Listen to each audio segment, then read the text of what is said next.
Вот с этой папки начинается история Государственного собрания Курултай Республики Башкортостан. Здесь находятся первые дела. Одно из них датировано 21 марта 1995 года. Здесь хранятся первые постановления. Длинные ряды стеллажей с пухлыми папками – это солидный багаж башкирского парламента. На языке сотрудников архива 67 погонных метров. Именно столько весит история, законодательная база республики за 25 лет существования Государственного собрания Башкортостана. Здесь нет батарей и окон. За сохранностью сводов законов следит целая система. Сюда не проникают солнечные лучи. Запрещено. Но пролистывая документы, проливается свет на то, как все начиналось. Было непросто. Формирование самого Государственного собрания в 1995 году проходило достаточно сложно. Выборы не состоялись во многих округах. В 5 округах по выборам депутатов в Законодательную палату не состоялись выборы из-за низкой явки избирателей. И в одном округе по выборам депутата Палаты представителей. И вот почему. 95-й год. Полки магазинов уже не пустуют, но денег у населения нет. Нет работы, как нет и уверенности в завтрашнем дне. Апогей ельцинской эпохи. Протестные настроения в обществе. Уже полгода идет непонятная никому чеченская война. Власти идут на открытие валютного коридора, чтобы удержать курс рубля. Именно в ситуации хаоса, когда страна встает на новые экономические рельсы и заезжает в это здание, избранный первым в России региональный парламент, его задача – навести порядок. Дорожный фонд у нас полностью уходил в федеральный центр. Полностью уходил.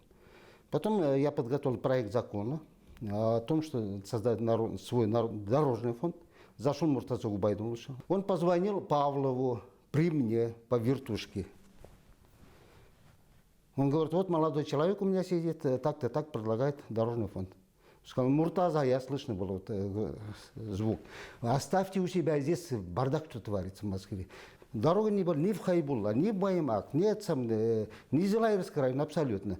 И благодаря тому, что дорожный фонд оставили у себя, мы все понастроили. Изначально башкирский парламент двухпалатный.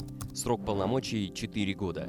Нижняя – палата законодателей в составе 40 человек. Непосредственно они пишут законы и получают за это зарплату.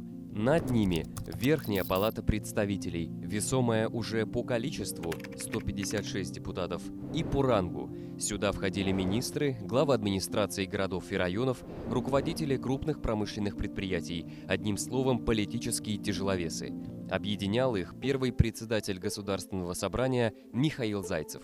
Согласно протоколу тайного голосования, его кандидатуру поддержали практически единогласно. Палаты делились на дублирующие друг друга комитеты, по 7 в каждой. Работа велась с колес, о чем и гласят архивные документы. Печатные названия комитетов зачеркнуты ручкой и внесены несколько исправлений. Предложение вынести экологию в отдельный комитет не нашло должной поддержки. В деле под номером 1 записка от депутата с просьбой перераспределить обязанности. В отличие от нынешнего Государственного собрания, фракций тогда не было, согласно регламенту. Но, тем не менее, были представители различных политических сил. Среди депутатов Законодательной палаты было много таких неуступчивых, ершистых, если можно так сказать, депутатов. И помню, как порой непросто они приходили к согласию. В этом большом зале Государственного собрания и принимаются республиканские законы. Именно здесь собирается Курултай в полном составе. За, против, воздержался. Результаты на экране. Необходимый кворум не менее 50% народных избранников. Решение принято. Я люблю порядок, люблю, чтобы законодательные инициативы проходили в срок, чтобы не залеживались, чтобы все необходимые процедурные мероприятия обязательно были исполнены, ну и чтобы люди добросовестно относились к выполнению тех обязанностей, которые на них возложили. Я любитель, чтобы все-таки порядок был. Раз избиратели избрали человека, он должен оправдывать их доверие. И мы внесли изменения в закон о правом статусе депутата Государственного собрания, что человек, не посещающий без уважительной причины 2 и более заседаний Государственного собрания, может быть рассмотрен на предмет отзыва его депутатского мандата. Кстати, один случай такой был. Депутат Курманаев, который возглавлял банк Башкредитбанк. Но когда мы посмотрели статистику, из 8 заседаний он только на одном был. Порядок наводить приходилось как в самой депутатской среде, так и в нормативной базе, приведя букву регионального закона в соответствии с федеральной. От новаторств, когда депутатам приходилось вслепую прокладывать дорогу в законодательном поле, до статуса передовых парламентариев в стране. По итогам 2018 года Курултай занял лидирующую строчку в России. Десятки инициатив башкирских депутатов легли на стол президента России и обрели статус федеральных законов. В непростые для страны годы вы практически заново создали правовую базу, которая обеспечила сохранение общественно-политической стабильности в республике, дала ощутимый импульс ее экономическому, социальному, культурному развитию. И в значительной мере благодаря тому, что в своей деятельности вы опираетесь на все лучшее, что было создано многонациональным народом Башкортостана на протяжении веков в сфере народовластия. Так, поправки в Налоговый кодекс России об отсрочке вычета НДС, инициированные башкирскими парламентариями, снизили нагрузку на региональные бюджеты. Речь об инвестиционных проектах в рамках концессионных соглашений. В частности, Башкортостану удалось сэкономить почти 4 миллиарда рублей бюджетных средств для восточного выезда из Уфы на дорогу федерального значения М5 Урал и дальнейшее ее объединение с трассой М7. Ее уже назвали «стройкой века». Депутаты заботятся и о кошельках рядовых граждан. Отныне транспортный налог не платит один из родителей либо опекун, если семья признана многодетной. Этим семьям на самом деле автомобиль очень необходимая вещь, и мы хотим в целях поддержания этих семей, чтобы они могли воспользоваться, возить детей в школу, дополнительные учебные заведения, занятия, чтобы они могли иметь их и обслуживать эти машины. От взносов за капитальный ремонт полностью освобождены неработающие граждане и инвалиды первой и второй групп, если проживают одни и они старше 80 лет. Перешагнули 70-летний рубеж, предоставляется 50% скидка. Эти документы тоже родились в стенах Курултая. Количество принятых наших законопроектов Государственной Думы и подписанных президентом Российской Федерации. Вот здесь я должен сказать, что здесь мы занимаем первое место лидирующее в Российской Федерации по количеству законопроектов, принятым по нашим предложениям. И это уже говорит о результативности, это абсолютно объективная оценка. Она оценивается и Советом законодателей Российской Федерации, и представителями законодательных органов всей России. Депутаты на страже здорового образа жизни в республике. Антитабачный закон. Можно сказать, революционный в масштабах страны. Ведь в синем дыму были не только кафе и рестораны, но даже госучреждения. Нарушая все правила безопасности, курили в самолетах. И здесь, несмотря на все противостояние, башкирские парламентарии первыми в России сказали сигаретам жесткое «нет». На опережение, а не вдогонку, депутаты сработали и в части снюсов.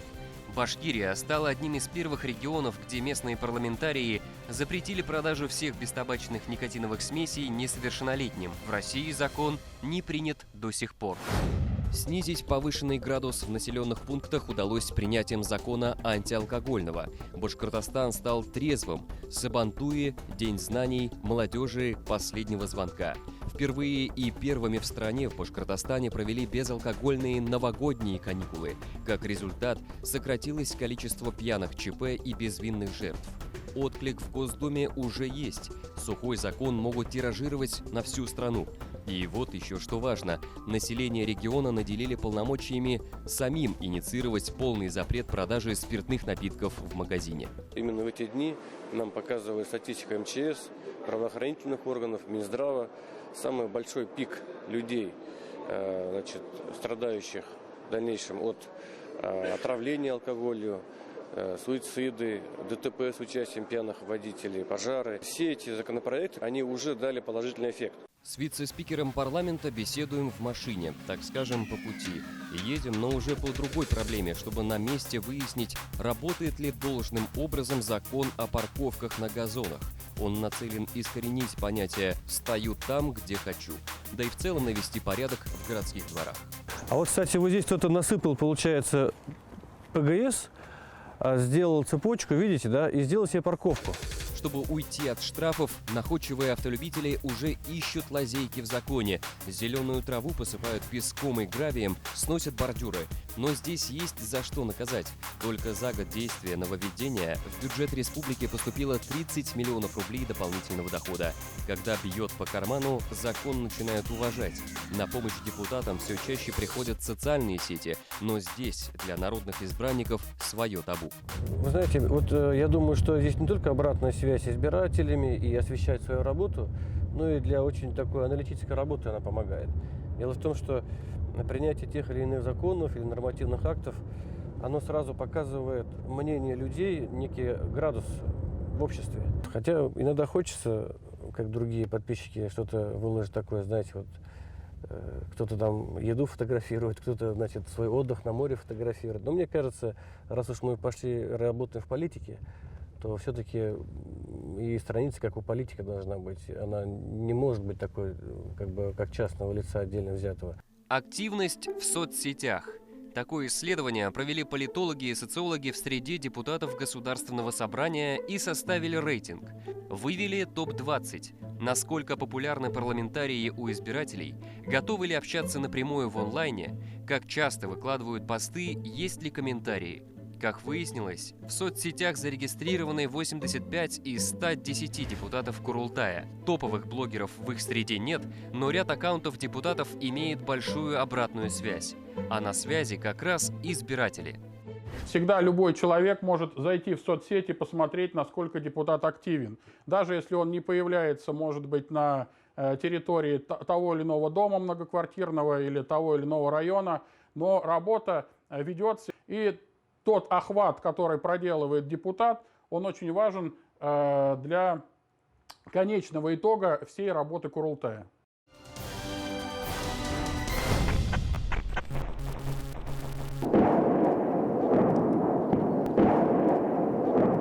Май 2011-го. В воздух взлетел военный арсенал. В поселке Урман горит склад с боеприпасами. Взрываются снаряды. Изрешеченные крыши, стены и окна домов. Их нужно ремонтировать.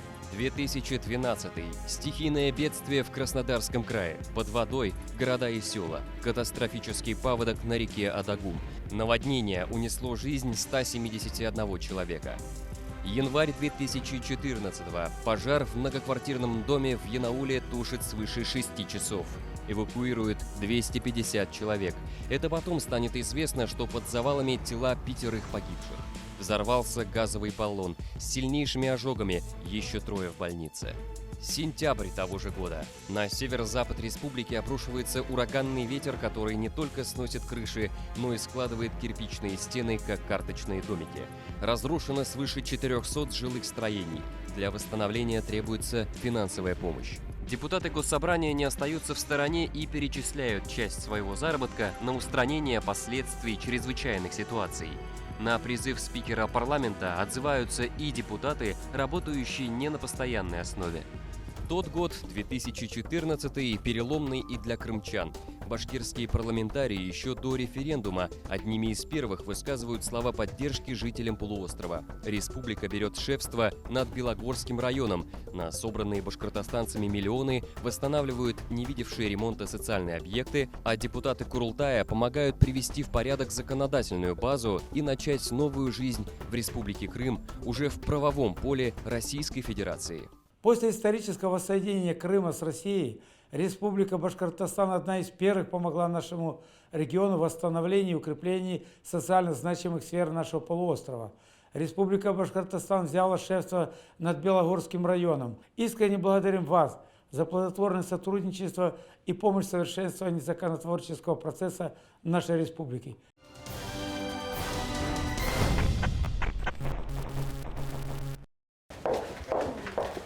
Надо сделать?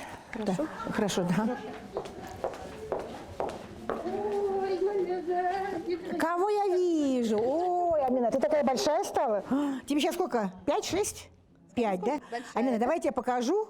Ты знаешь, ты вот здесь почти родилась. Родилась. Это вот твой дом, первый роддом. Пойдем покажу тебе твой кабинет. Амина появилась на свет в стенах 4-го роддома, которому депутат Госсобрания Римма Утяшева, заслуженный врач республики, верна уже 3 десятка лет. Белый халат – неизменный атрибут гардероба народного избранника. Рождение дочери – заслуга доктора, которая помогла победить саму себя, рассказывает Альбина. В родах она потеряла сына, ушла в депрессию и уже, казалось бы, распрощалась с мечтой вновь стать мамой.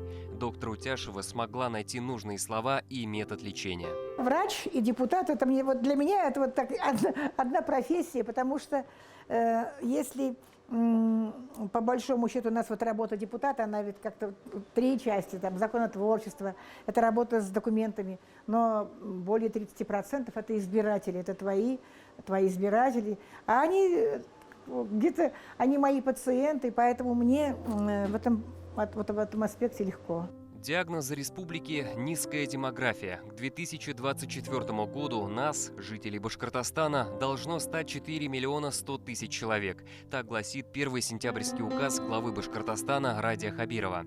Римма Утяшева расписывает формулу успеха на языке медицины. От депутатов требуется детальное изучение вопроса терапевта и кардинальные решения хирурга.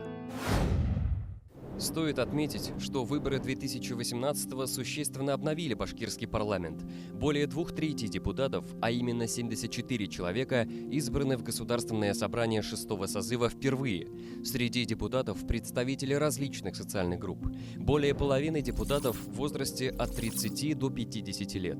Увеличилось представительство женщин в новом составе парламента – 18 из 110. Замечу, в первом созыве их было втрое меньше.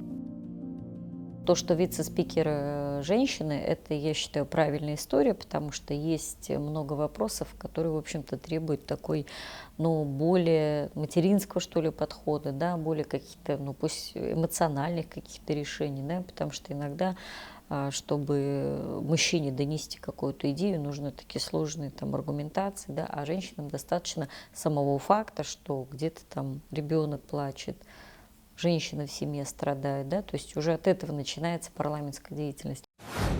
Депутатский корпус всегда на пути оптимизации. С 3-го созыва Курултай стал однопалатным в составе 120 депутатов, а срок полномочий увеличен до 5 лет. С 4-го созыва количество мандатов сократили еще на 10. Постоянных комитетов отныне 8. Кардинальных изменений они не претерпели, разве что под влиянием времени обзавелись новыми экономическими терминами – инновационная политика и инфраструктурное развитие. При этом, как и в любом парламенте, самый большой конкурс в комитет, где формируется бюджет. С 2015-го в бюджете появилась новая строка «Реальные дела». А это зачастую прямые запросы избирателей, озвученные на встречах с депутатами. На реальные дела за 5 лет направлено уже свыше миллиарда рублей. Ремонты крыш, приобретение инвентаря для тех же школ, детских садов. Если у тебя около дома или на твоей улице не горит лампочка, ты каждый день выходишь и каждый день ругаешь кого? Ругаешь власть, ругаешь депутатов. Вот это решались именно такие вот насущные вопросы. Где-то тротуары, пешеходные дорожки, обустройство парков. Очень много таких было реальных дел решено в виде наказов депутатам. Смотрите, здесь один автомобиль у нас стоит незаконно на парковке для людей с возможностями. У него нет опознавательных знаков, что он инвалид, что ему разрешается здесь стоять.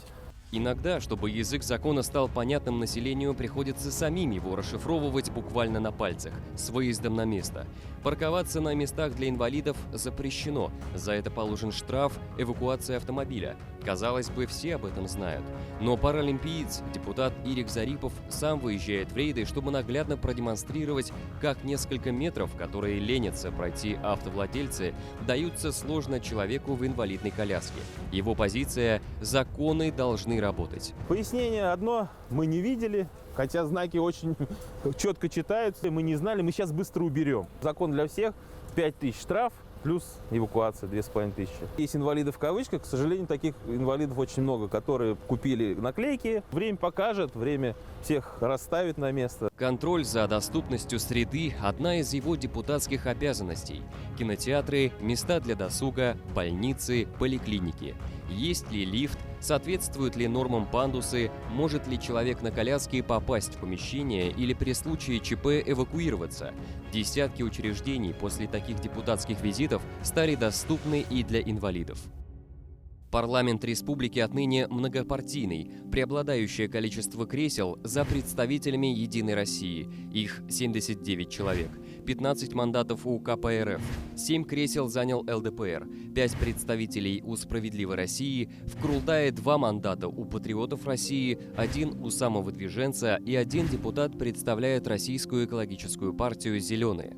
За эти годы мы видим, что все-таки демократия в стенах парламента развивается, и тем депутатам, которые имеют меньшинство, дают слово, выслушивают, и мы имеем право предлагать законопроекты. Сегодня наши депутаты работают во всех комитетах, и мы вносим законодательные инициативы, которые направлены на улучшение жизни наших граждан, проживающих в Республике Башкортостан. Конечно, нас слышат и спрашивают наше мнение, то есть мы всегда конструктивны. То есть если мы критикуем, то мы предлагаем альтернативные какие-то решения выхода из той или иной ситуации. Впервые в истории Республики Башкортостан партия «Справедливая Россия» получила 5 мандатов и создала свою фракцию. В любом вопросе может быть найти консенсус, либо какие-то бывают разногласия, тем не менее мы работаем все вместе, работаем для народа, и поэтому взаимопонимание оно всегда находится.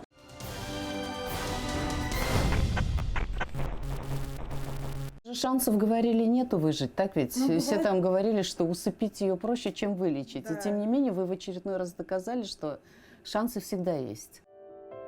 Глядя на эти глаза, полные надежды, сложно представить, какую жестокость и предательство пришлось пережить животному. Разрыв трахеи, пищевода. Ей перерезал горло собственный хозяин. Операция, длившаяся 3 часа, и месяцы выхаживания в ветклинике поставили ее на ноги. «Надежда на жизнь» – проект депутата Руфины Шагаповой, который спас уже десятки четвероногих от болезни и голодной бездомной жизни. Ей помогают такие же сердобольные волонтеры и ветврачи. Животных вылавливают, лечат, и все это зачастую на собственные средства. Решить проблему бездомных животных может крохотный микрочип, который вживляется под кожу животного, будь то кошки, собаки, кролики, крупнорогатый скот и даже пчелы. Чип – аналог паспорта, где будут указаны не только данные о самом животном, но и о его хозяине.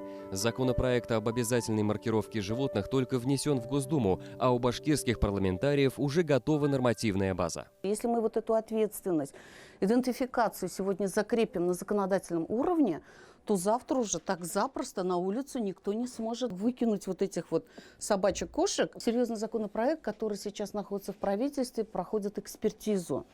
И я думаю, что вот мы в этом плане на федеральном уровне хотим быть первыми, потому что именно вот мое глубокое убеждение, только привязав ответственность, дальше можно говорить о тех карательных мерах, которые уже сегодня закреплены в законодательстве. В истории Курултая была и такая страница, когда башкирских парламентариев обвинили в нарушении Конституции России. Шел 99-й год.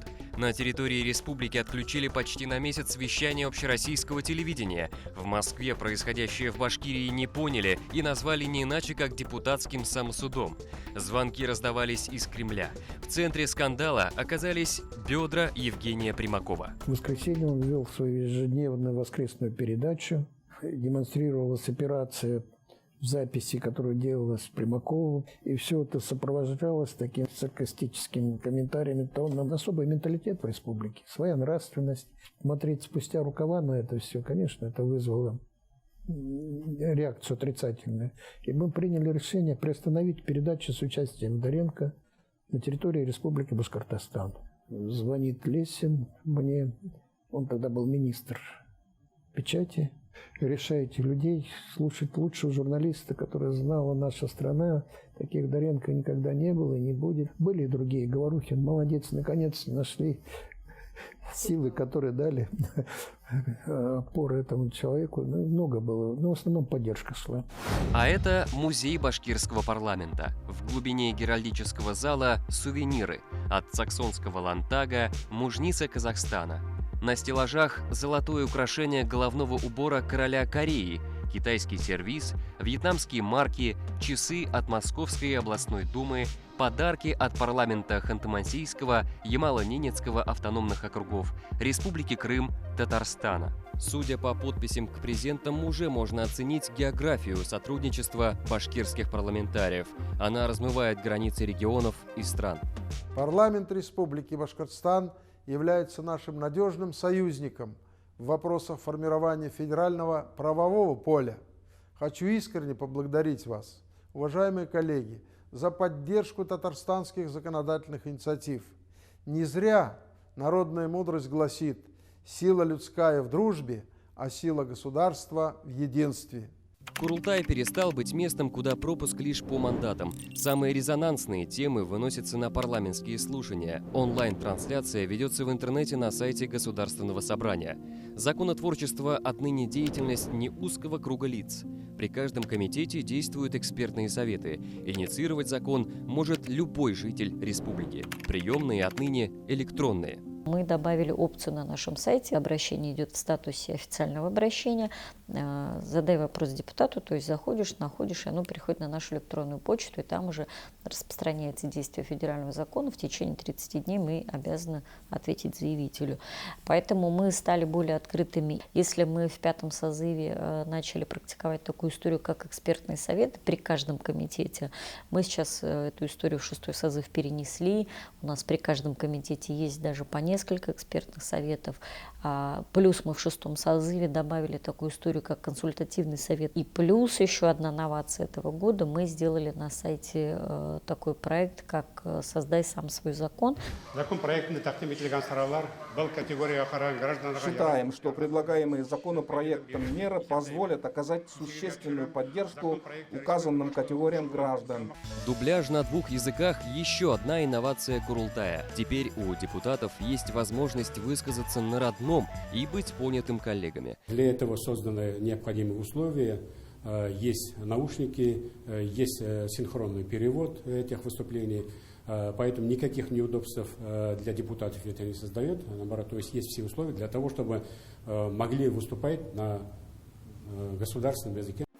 Нынешний год юбилейный не только для Государственного собрания Курултая. Парламент республики готовит к выпуску очередной том рассекреченных архивных документов к 75-летию победы в Великой Отечественной войне. Речь о законах, которые все эти годы хранились под грифом государственной тайны. На сей раз достоянием общественности станут запылившиеся страницы 1945 года. Отдельный стенд выделен депутатам-красноармейцам. Первый уникальный экспонат – значок депутата первого созыва Верховного Совета БССР Олега Красавина, погибшего на фронте. Реликвия была найдена в ходе раскопок в Псковской области, а депутатам Курултая удалось найти родственников. Они и решили, что реликвия должна храниться именно здесь. Еще один шаг накануне 75-летия Победы. В республике учрежден орден легендарного генерала Шаймуратова. Так, это игровые коньки, в которых я играл. Это, они более ценные, чем новые поставить, какие-то красивые. Они, может, не красивые, но раритет будет, возможно, дорожать с каждым годом. Тем временем музей парламента вновь пополнился ценными экспонатами от чемпиона мира по хоккею Александра Симака, того самого, который в составе сборной СССР выиграл золотую медаль на льду Швейцарии. Казалось бы, в чем связь? В звездной биографии, помимо игр в НХЛ, 5 лет в депутатском кресле Государственного собрания, поэтому презент коллегам с юбилеем не случайен. Накал страстей, и как и на хоккейной площадке, так и в зале. Во время заседания госсобрания, да, накал очень высокий бывает. Там попроще, там можно физически воздействовать на соперника. Здесь надо пользоваться дипломатическими методами.